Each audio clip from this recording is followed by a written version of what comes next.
So, thank you. So I'd like to introduce Kerri Sullivan. She's the editor of the New Jersey Fan Club, which we have right here. And her writing has appeared in McSweeney's, Catapult, and elsewhere. And she is the founder of Jersey Collective. She's a public librarian and an Essex County resident. And your, didn't this come out of your Instagram account? Yes. Which is, Yeah. that's called the Jersey Collective? It's called Jersey Collective. Okay, so Yeah, great. we'll So talk about that. thank you for pulling this all. I am the Luddite in the crowd, so, but thanks for pulling this all together. Thanks so much for having us. Oh, This you're is welcome. great. And thank you all for coming. I think we're all going to just kind of talk for a couple minutes. We're not going to read tonight. So I figured I would just tell you a little bit about how this happened. Like Margot was saying, I run an Instagram project that I started about 8 years ago called Jersey Collective, and how it works is a different person takes over every week. So for 8 years we've had hundreds of different people share their photos of New Jersey and what New Jersey looks like to them, and talk, share personal stories and historical facts and things like that. And I thought maybe it would be fun to do a book that kind of does the same thing and just gives different people the chance to share their experiences with New Jersey, or something personal to them, or something historical, and to just have a range of perspectives exploring the same topic. I am also a librarian by day and a writer, and I read a lot of books naturally, and I love anthologies. I like the format where you get to pick a topic and kind of see what different people think about it, and they might not all agree with each other, but they're all in conversation with each other, and I think it's a really interesting way to explore any kind of subject.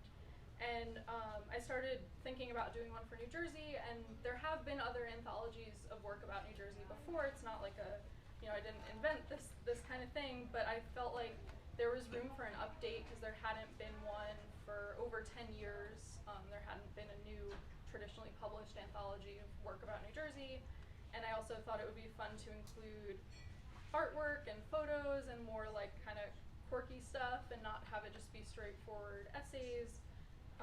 And I started doing a book proposal, and I sent it to Rutgers University Press because they publish so many great books about New Jersey, and I thought, if anything, that would be a pretty natural home for it, or maybe they would think it was too weird for what they do, but they really liked it, and they understood it, and they very grateful that they wanted to publish it, so it worked out really well. And then I spent a couple months doing actual editing, finding the stories for the book, finding the people to contribute, including the people sitting up here with me.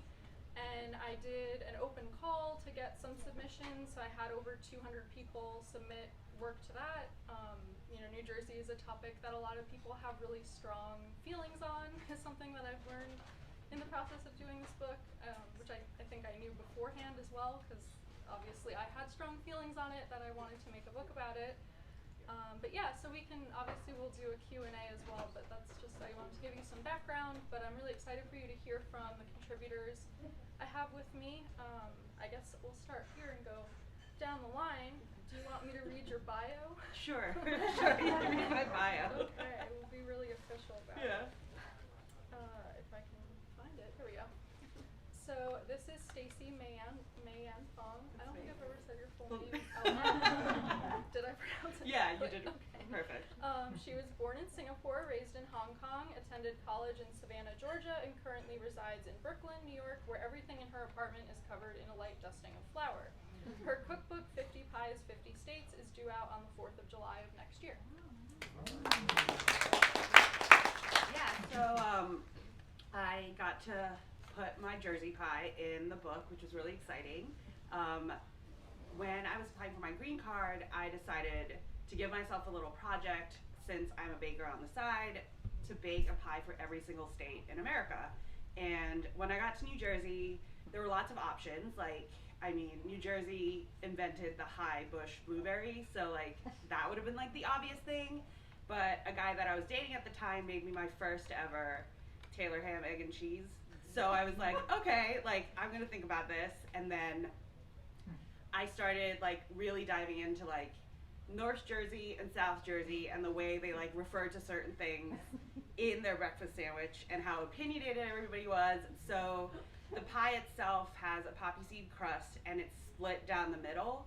So half of it has cases and half of it has Taylor ham, but it's assembled the same way, but you wouldn't know from outside. So that's the pie that I did for New Jersey that I dedicated to my friends Alex and Sean that are sitting over there.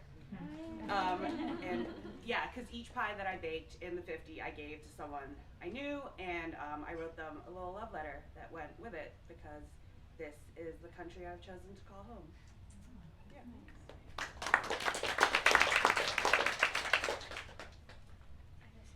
Oh, my bio is really short. Yeah, I just, let her read it. I just read it in the car. Yeah, read it. Yeah, read it. Okay. Nostalgia. Okay, thank you. I probably should have asked these things before this moment. It's okay. It's like graduation. Yeah. It is really short. I didn't even see it. Yeah. Okay. Erin Salge is a writer and librarian originally from Metuchen who now lives and works in northern New Jersey with her family. So my essay personally, I wrote in the circle of hell known as August of lockdown when we also lost power. So I had no internet and I just was walking around and this essay came to me about what malls meant to me, and I didn't really know what the mall meant to me in terms of my personality until I left New Jersey briefly for a year. Out of my 35 years, I've spent one away in Georgia, surrounded by people from the Midwest and the South, and I was just a person apart, and the place that was the most comfortable to me to go on weekends was the mall. And I kind of was trying to figure out why this was. First of all, there was no downtown or kind of small town New Jersey feel in suburban Atlanta, Georgia area. So I would just go to the mall on weekends and wander and get an Auntie Anne's pretzel and kind of like feel all the synthetic fabrics and let the smells wash over me and just make me feel like I was at home because I was deeply homesick. So the mall was the closest approximation of New Jersey life in Georgia that you could find. Although there are a lot of transplants. If you've ever had the experience of being a person from New Jersey where you go somewhere else and you just run into people from New Jersey everywhere and people are asking you, like, is this a normal phenomenon? It's like, I don't know what to tell you. Like, you just run into New Jersey people everywhere. So I wrote about what the mall meant to me there and what the mall meant to me as various incarnations of myself as a teenager, as a young professional, and how it's kind of about trying on different versions of yourself, right? The mall is full of places that are literally called changing rooms.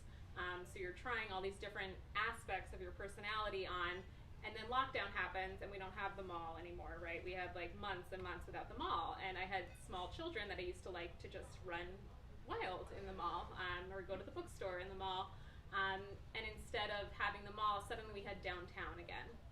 And downtown was where I started from, in Metuchen. Metuchen has this really vibrant downtown connected to the train station. So I live in Denville now, which also has a really vibrant downtown, and that was something that we looked for when my husband and I were moving, a place that had a downtown to have that family kind of feeling. And the essay kind of talks about how downtown is when you know who you are, and the mall is when you're still trying on all these different personas.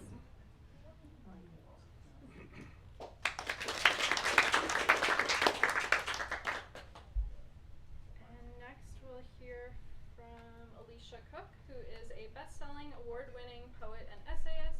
Cook dedicates much of her life to shedding light on how drug addiction impacts the mental health of families. Her latest poetry collection is called Sorry I Haven't Texted You Back. Hi everyone, I'm Alicia, and I wrote the essay in the book, in the anthology called Why I Left, and it didn't particularly mean I left New Jersey. I've always been fascinated by other things that could hurt you or break your heart other than other people. So, you know, other people obviously could break your heart, hurt you. You could break your own heart, but I believe that physical places and locations have this power to really hurt you if you stay there long enough. And though I spent the majority of my life in Essex County, still, I spent a pretty big chunk of my life-shaping years from like 16 or 17 years old to about 22 years old in Ocean County, New Jersey. And that's what the essay's about. It's about why I had to leave Ocean County. and how I was sad about it and how I wanted to repair that relationship, because I do think that revisiting a place before you're ready is just as triggering as running into like an ex on the street. So I often write about that and the nostalgic aspects of your hometown. And I think I wrote a short poem about it once, and that's when Kerri reached out to me and was like, you can write about whatever you want, but how about you write about this more and expand this idea? And that's, you're right here, I don't want to speak to why you wanted that. No, I forget what it was exactly, but it was something about the ocean specifically. Right, yeah. It was about how I used to always go to the ocean to like find solace and peace of mind, and it would like fix my day. But then overnight, for no apparent real reason, I started going, and it was almost like the magic wasn't working anymore, and it was reminding me of crap. So that's really what it's called Why I Left, but it's also, we were just speaking about it, like the hopeful component. My parents still live there, my siblings are there. I want to go there and enjoy my time there.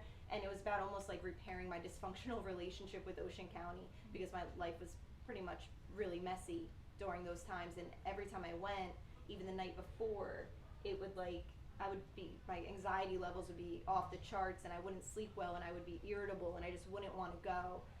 But now, like, I'm happy to report, for the most part now, I've repaired my relationship with Ocean County, and that essay explores, even if it's only 90 minutes away, how different the experiences could be, and why I want both experiences.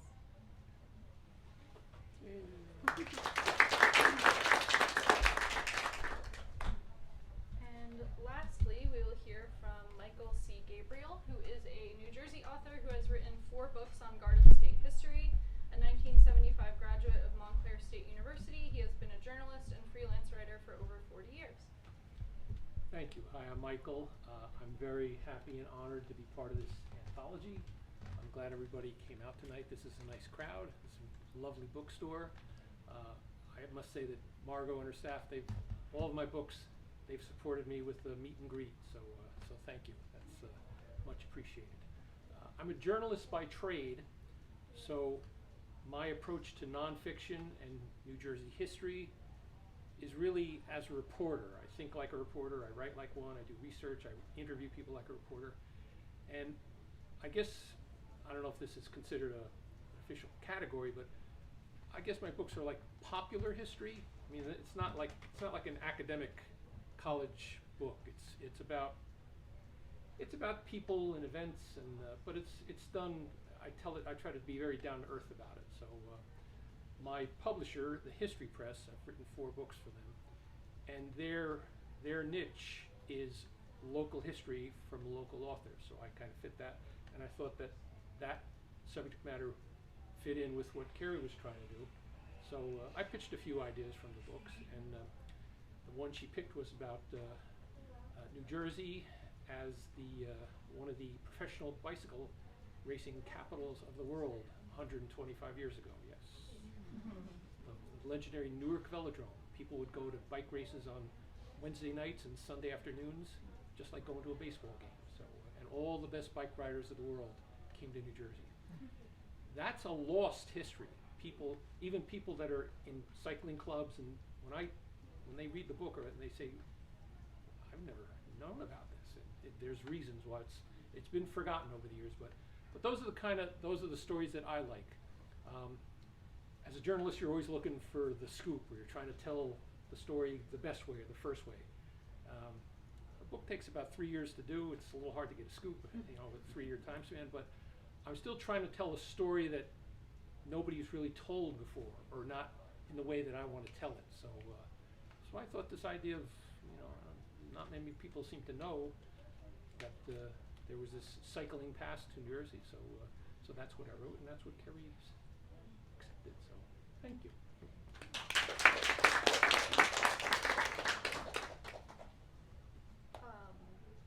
I guess we can just open up to questions then. I don't know if we all talked for 5 minutes. It might have been quicker. I have a question. Yes. So in your drawing all the materials together, were there some like surprises that you didn't anticipate at all, the story, a memory, or something? Yeah, I mean, so the work came to the book in a couple different ways. Some of it, I had the open call, like I mentioned, so it was just kind of see what comes in. And some of it was I knew of somebody or I knew them personally and, you know, asked like Alicia's story about how I saw a poem that she wrote and asked her if she might want to expand on that. And then there were people that kind of, friends of friends and stuff like that. But the open call stuff was just full of surprises. Like every day there was a new email and new people's work that I'd never heard of before, never, you know, people who were super accomplished and I just had no idea they had a New Jersey connection. And obviously I wanted a range of subject matters too. That was something I was thinking about is, you know, I want history and personal stories and food writing and to kind of cover a lot of different ground. So yeah, it was really surprising to see like people's personal stories, and there was a lot of transportation. There's a lot of, when you read the book, you'll see there's a lot of stories about like being on trains and ferries and driving on the turnpike and buses. Yeah, there's like a lot of transportation stories in this book. But yeah, that was kind of surprising to me. But then when you think about it, it's not, because we spend so much of our time in New Jersey like traveling, commuting. Yeah. New Jersey is the corridor state. Always have been. From New York to Philadelphia, but people take little detours along the way, and that goes back really even to colonial times, where people were inventing roads and how to get from point A to point B. So my question is that as somebody who was born in New Jersey, left when I was a few months old, lived all over the place, and I've come back, you know, one thing that's always fascinating me for such a small state, it is just the diversity between the regions. And I'm one of these people who actually divides the state not into 2 or 3 but 4 regions. And I was just curious if in the book, if this is addressed at all by any of the essayists, or if there's people from all over the state in the book. Yeah, definitely. That was also something I thought a lot about was, you know, how different, like, I mean, even you mentioned, like, North Jersey and South Jersey and Central Jersey has its own identity, and wanting to make sure that the contributors were from all over the state. And there's definitely people who moved away and came back, and there's people who moved here from somewhere else, and then there's some people who've never lived here. You've never lived Nope, here. never lived here. So yeah, I tried to get as many different people's perspectives as I could and cover as much physical ground as possible too, not just the subject matter, but the actual like locations being talked about and where the people were from. Thank you. I think it's cool that you wanted to create an evergreen anthology. And maybe you could speak about that, how you didn't want it to be, you know, the pandemic of New Jersey anthology and things like that. You wanted this to last, you know, for years on a shelf and not age out. Thanks, that's a good question. Yeah, or a good point. Thanks. Yeah, so you mentioned the pandemic in your piece, and you're one of the few people I let it stay. So I started, the timeline was that I signed the contract with Rutgers University Press in July of 2020, so we were in the thick of things, and I had to turn in the finished manuscript, so all of the writing, all of the artwork, everything had to be done, contract signed by May of 2021. So everything, and all of the work for the most part was like created for the book. It wasn't stuff that existed already, so people were actively writing during that time. And you know, 2020 was, I don't need to explain 2020. So a lot of people mentioned the pandemic naturally in their essays, and I was just like, we're cutting all of this out because I don't want it to feel like a book that was written during a pandemic and have it be, like you said, like the pandemic book of New Jersey, because who wants to read that?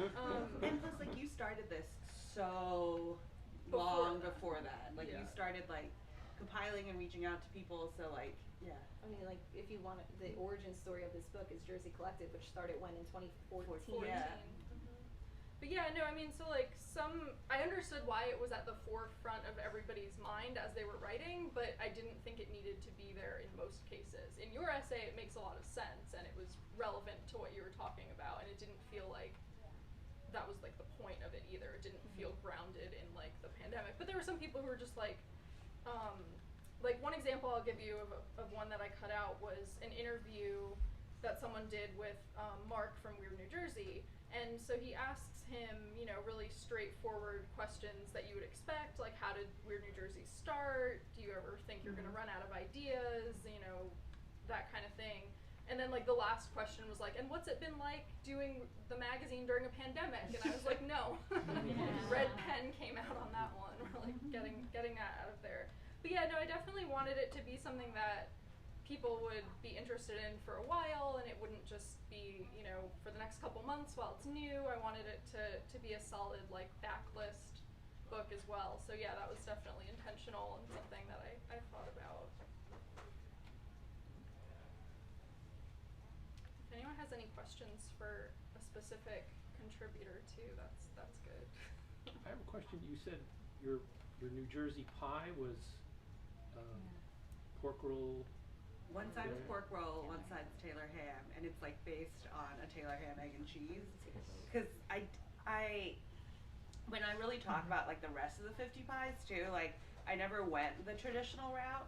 I kind of like, as a person, I like to make things really, really complicated for myself so that I can like figure out and like challenge myself. So like for Jersey, like it would have been really easy to just bake a blueberry pie, and I could probably do that with my eyes closed at this point. But like I wanted to just really like capture the personality of the state and like something that's like so uniquely New Jersey.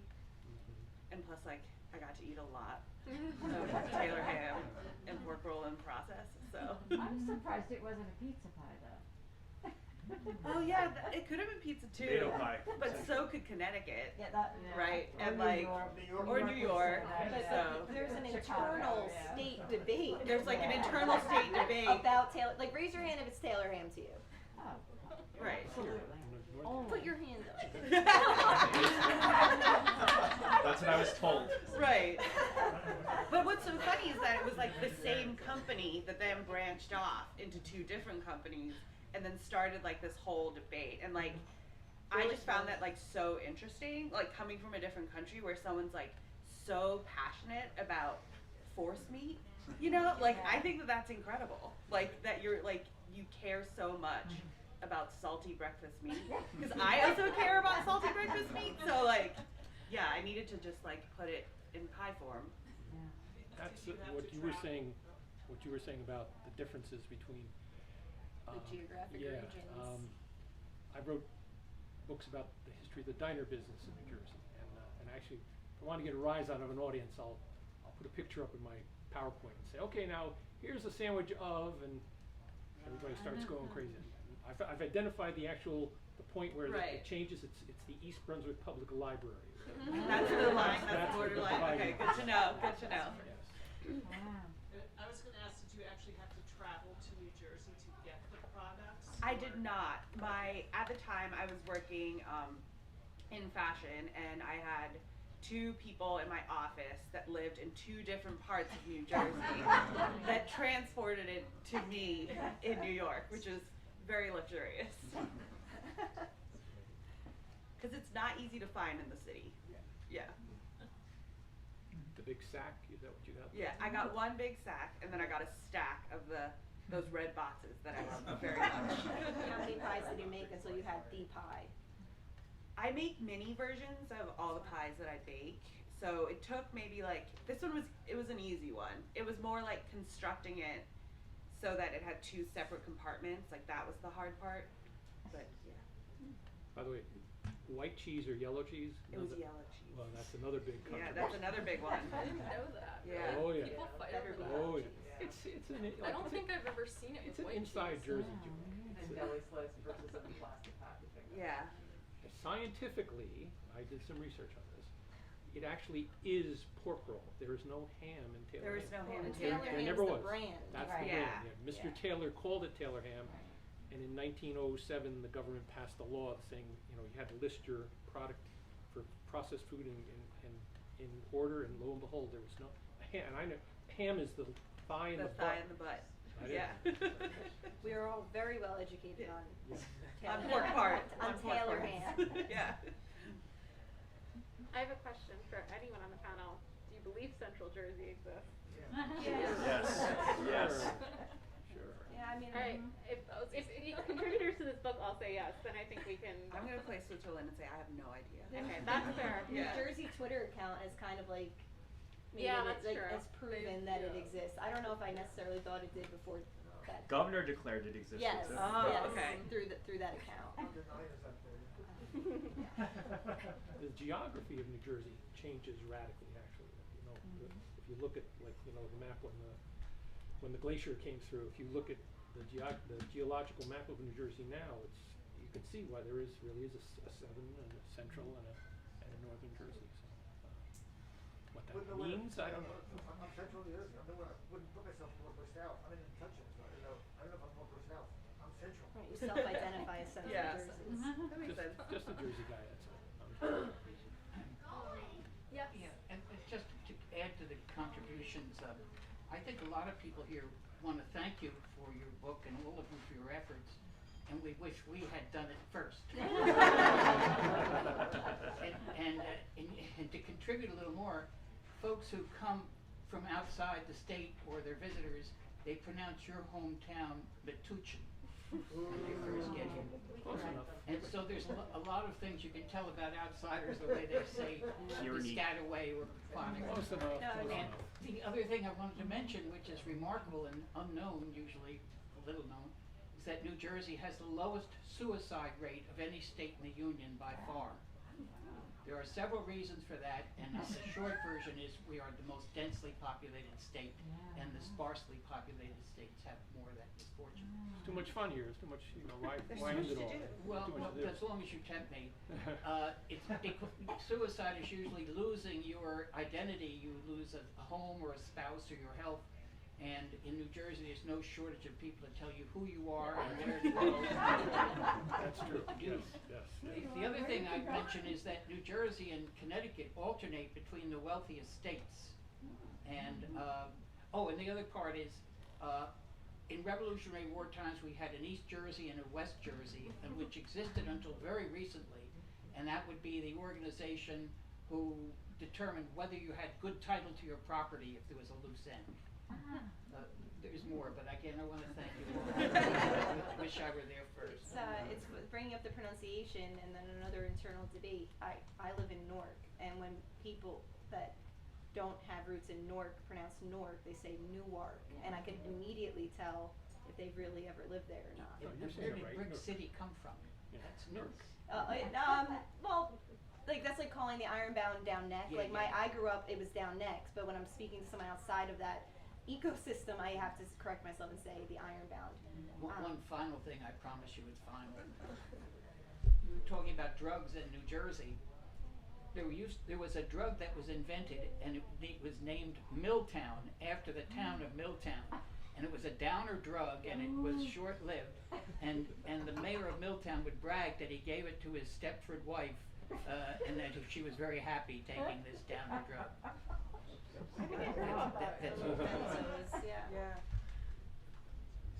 I just wanted to say, I just got the book, and I just find it so fascinating that you included pictures and a graphic novel, and like, there's just so much, it really expresses the diversity of New Jersey. It's so interesting. Thank you. Yeah, I read a lot of I really love graphic nonfiction, like graphic memoirs. I love a lot, and graphic novels, and I like comics because it's something I can't do. So I think I can read it like a person who doesn't write can read normal books. Like I can't read a book like a normal person because I'm always like, how did they do that? Like I'm always looking at it as through the lens of being a person who is a writer. But comics is something I could never make because I cannot draw, so I just get to enjoy it, and it's fun. And I knew when I was going to get to do this that I wanted to include a bunch of stuff like that, so I was really grateful that I found some people who were interested in contributing comics and cartoons, and it was a lot of fun. And I thought a lot about the experience of like flipping through and kind of seeing all the color and the photos and everything. Like I really So much felt more a lot exciting about than that. just a book of essays. You know? Which I It's love really too, cool. but I felt like it would be fun to have this, and I'm glad you think so too. It's just a really nice tactile reading experience too. The size of the book, like I was it's happy, unique yeah. in its portability and.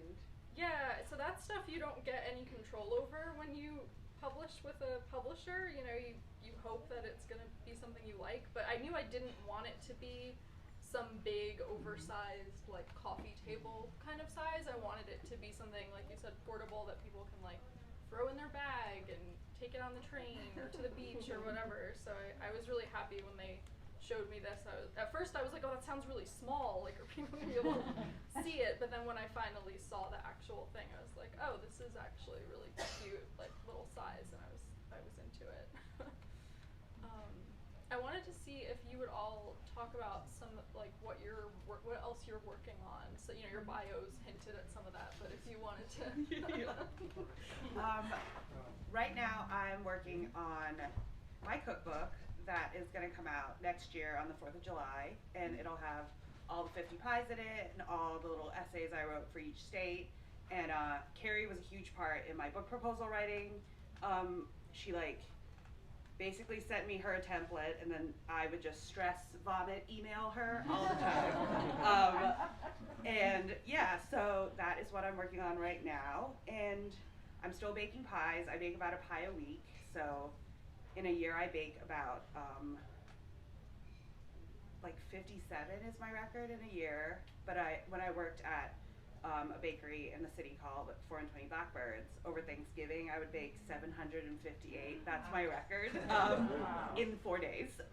So that was a lot. But yeah, so you will see my cookbook, 50 Pies, 50 States, next year on bookshelves. Hopefully here. Yeah, that'd be really fun. Yeah. I, like Kerri, am also a librarian by trade, so I just wrapped up my school year at Morristown Beard. I've been there for 6 years. I have now 2 small children. I had one when I was writing the essay, so that keeps me rather busy, but I'm also a novelist. I have a novel on submission that's teen witch with a Me Too twist is basically the elevator pitch for it, and now I am working on adult kind of domestic suspense, because living in the suburbs is no shortage of inspiration for yeah, I mean, just spend one day on the Facebook groups for a town and you're like, if you're a novelist, just fresh fodder.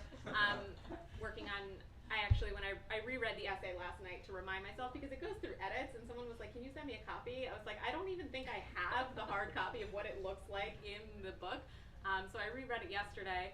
And I was like, I think I'm going to write a short story about, I don't know if anyone read that New York Magazine article about the boys being canceled for sharing nudes. So I came up with an idea of writing a short story about a girl who has her nude shared and decides to turn into a werewolf in the wet seal dressing room instead of trying to seek traditional justice. So that's what I'm working on tomorrow, to be very specific. I'm not really doing that much.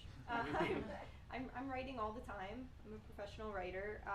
This came out, and then my last poetry book came out in October 2020, and I've pretty much been releasing a poetry book with Andrews McMeel Publishing every 2 years, but you know, the pandemic, I didn't really get to live about a year and a half of my life, and I write directly from my life, so not much happens. So I'm currently working on the pitch for my 3rd poetry mixtape. I don't have images of it, but some of my poetry books look like cassette tapes, and I always felt like it should be a trilogy. So I'm working on the 3rd and last mixtape, and I have to pitch it, because even though you have a book deal, you don't always have a book deal, and you have to keep convincing your publisher that it's marketable and good. So I'm working on the pitch for that. I'm still a freelance writer, so I do business writing, which is a carryover from my days working in New York City. I write for the International Titanium Association. Titanium's my favorite metal. I used to write for publications that dealt with manufacturing and durable goods, so that's sort of a carryover of that. So I still get calls to do talks at libraries and museums and historical societies. The diner books are the books that seem to, if everybody's interested in that. So I'm happy to talk about that. There is a website, a foodie website called Jersey Bites, which they were very kind. They did a really nice write-up about my first diner book, and then a couple weeks later they said, hey, how would you like to write for us? And I said, well, what do I got to do? They said, well, you write a blog about diners. I said, well, how do you do that? I said, well, you go to a diner and take pictures and write about it. Okay, I can do that. So I've been doing that. So it's, on occasion, it's a fun thing. I enjoy it. And I'm working on a new book for the History Press, which of course is top secret because there's literary spies all around. My wife says I'm a little paranoid, but you can't be too sure these days. So yes, all that and more. So. I used to write for Jersey Bites too. Yes, that's right. That's and Deborah Smith, who's the editor-in-chief of that, she has a what's her cookbook called? The Jersey Shore Cookbook, I think. You've probably seen it. It's like they sell it everywhere. But I thank her in my acknowledgments because I took her out to lunch to talk to her about how she got a book deal, and she told me someone else was supposed to make this book and they canceled last minute, so the publisher called me. So I was like, okay, well, this isn't going to be helpful. It was, she was still helpful, but yeah, she was working on something. I wanted her to contribute to this too, but she was like working on something and couldn't do it, but she's lovely. That would be a fun book, just how wild publishing a book is. They don't really tell you all the what you're getting into when you get a book deal. Like, you get really excited, and then you're a project manager and an accountant and a lawyer and like a marketer and it's all really good, and I'm really, really happy, and I love my editor, and I love Little Brown, but like it's a lot. Well, there's a podcast that's called The S They Don't Tell You About Publishing. Yeah. That's good. Yeah, I mean, I thought like once you have a book deal, you always have a book deal. Yeah. Not that you have to like re-pitch. Yeah. Even if it's just like going through the motions, you have to. Which is another full-time job. Exactly. Yeah. I like doing all that legwork stuff. I like it to a certain extent. I think like cookbook wise, it's like really hard because like you're also producing like a shoot where like you have to calculate like how much butter you need to make pie. It was 45 pounds. It was I think it was in total, it was 45 pounds of butter, like 75 pounds of flour. Like I made a whole chart. There's a whole chart. Me and Kerri like really share our love of spreadsheets in the publishing world. So yeah, like I feel like that's the part that I was like, whoa, like I have to do all this alone on my island when no man is an island. Yeah, but I ain't Kerri, so. There is a. You gonna ask a question? I've learned this now. I sort of know the drill a little bit, although as much as I can know it. You sign a contract, you pitch an idea, it goes before an editorial board. There's a business aspect to really anything in the arts. People don't, they kind of downplay that or say, well, that's not really important. Well, it kind of is important. And so, History Press isn't going to agree to do a book unless they think they can sell it. I mean, that's kind of what it comes down to. I mean, and there's always an existential moment when you're like maybe midway through the project and you're sitting there, it's like 11:30 at night, and you say, well, geez, what? Is anybody going to read this? So I think you have to have that moment. Yeah. It's like it's a moment of truth, and then you go to sleep and you wake up the next morning and you just keep doing it. How did it feel when you held it for the first time? All together. Filmed it, didn't you? Yeah. No, Or well, was that pretend? my boyfriend Alex, who also drew the illustration on the cover and one of the other illustrations inside, took a lot of pictures of me being like, look, and then I cried. So yeah, there's some good pictures of that. But yeah, no, because it's like for so long, like when you mentioned spreadsheets, for so long this is just a bunch of files on my computer. It was emails, it was spreadsheets of how many words is this thing, and Yeah, because we started talking in like 2019, so it's like been spreadsheets. Yeah, well, so and Stacy, sorry, go ahead. sorry cutting you off. Stacy, I actually had asked her if I could, you know, borrow her pie recipe, because it had already existed before the book, as part of my book proposal, like chapter samples, because I was like, this is the kind of stuff, you know, you have to show them sort of proof of concept of like, here's some things that would be in there. So you were involved in it before. It was still a hypothetical. Yeah. Like, I'm trying to get a contract for this. It doesn't actually exist yet. Can I show this to someone and tell them would be in, you know, this hypothetical book?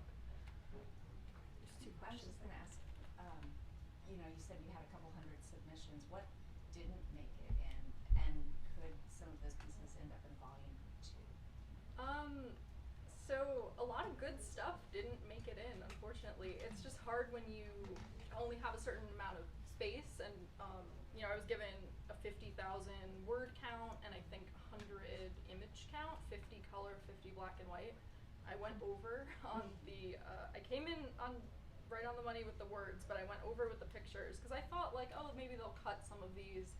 They ended up just using them all, so it ended up being okay. But yeah, it was, that part of the process was really difficult, because it was trying to figure out, you know, if I include this, then I can't include that, because it's sort of like you don't, with the limited space, you don't want to include multiple things that are sort of similar, but then there are some things that I think that are kind of touching on similar themes, and it's kind of nice how they talk to each other and kind of feel like, oh, like other people have the same kind of experiences. So it was just a lot of trying to figure out like, okay, I've got something on, you know, Taylor ham pork roll, like I don't need something else on that subject. It's also something that's sort of been done a lot in New Jersey literature, and so I felt like your take on it was really unique and interesting, because it was a recipe and not just like someone talking about the history, which we've probably all seen something about that before. But yeah, it was just kind of a matter of trying to figure out like what is going to work nice together, what topics have been covered already, and that kind of thing. And then as for making a second one, a couple of people have asked me about that. I don't know, we'll see. There's certainly, I think, plenty of stories out there. I think it'd be cool if someone else wanted to do one. I would happily, You should do it, come on, second one. I would happily blurb it for them. But, because someone reached out to me he draws for The Simpsons, and he makes his own comics and stuff, and I had no idea he was from I didn't know who he was previously, but I had no idea he was from New Jersey. But he reached out to me and said he really liked it, and that was really nice. And I was like, oh, I wish I had known this person, you know, a year ago. And that's gonna keep happening to me, I think. I'm gonna keep hearing these stories and think like, oh, that would have been great for the book, or this person would have been great for the book. So there's definitely a lot out there, but we'll see. No plans for that at this time, but There was another question there. you never know. What's everyone's favorite diner order? That's a good question. Do you want to start? You're the diner Yeah. guy. You're the diner guy. I am. Well, my default meal, a good diner should always serve breakfast, right? You can define a diner in a whole bunch of ways, but to me, it should always, any time of the day or night, you should have breakfast. So, if it's a diner I've never been to before, I'll look at the specials of the day, and nothing really. I'm not really in the mood for that. So, the default meal is 2 eggs over easy, corned beef hash, which has to be well done. It has to be nice crispy. Home fries, but I like the kind that are shaved. I don't like the big chunky potatoes. Wheat toast and coffee with milk. I like my coffee very light. So that's. But you can get, you know, always look at what's the specials of the day. You can get some pretty. I had a kale salad at the Scotchwood Diner down on Route 22. I mean, this is, you know, kale. It was delicious, and you know, kale's a superfood. So it was a special today. I said I gotta try this. So that's you know, and I've been to a number of diners now where I sort of have my own favorites. You know, it's like, yeah, I don't know, this sounds good, but I'm still gonna get the challah bread French toast. You know, so that's what I like. I'm not a food critic. I don't rate the best hamburger or cheesecake. You know, I don't make my top 10 lists. I know what I like, but other people like different stuff. So that's all. Disco fries are mine. Disco fries. Grilled cheese and fries, fountain Diet Coke. That sounds With or without tomato? Oh, without. Without? Not the happy waitress. I am just a purist for grilled cheese. Oh. I have What's not the been structural inside. integrity? Yeah, I Yeah. haven't been inside a diner since 2019. I have 2 small kids, so I don't eat indoors. So it's like literally, I can Yeah. feel, like we're talking about this, and Yeah. there's like a wrenching in my heart. Been inside a diner. Grilled cheese, it has to have slices of tomato. Tomatoes No. terrible. No. That's my controversial New Jersey opinion. Tomatoes are overrated. I agree with Why am I sitting with you I people? agree with Too soggy. Ugh, I yeah, it am sounds bad. also a breakfast person when I go to the diner. So usually I fall for the the eggs with the other stuff. So I usually get scrambled eggs and toast and hash browns, and I usually don't want the meat. So sometimes I'll get something else, a pastry or something. I feel like I always have 3 beverages minimum at all times. So it'll be like a coffee, a seltzer, and then a juice because I'm at a diner, so I'm gonna treat myself. And then like if there's soup, I'm gonna get soup because I'm at a diner. And then I'll do the breakfast, and it has to be like hash browns, well done, like 2 eggs over easy, and then like some sort of meat. And if Kerri doesn't want her meat, I'll just eat her meat too.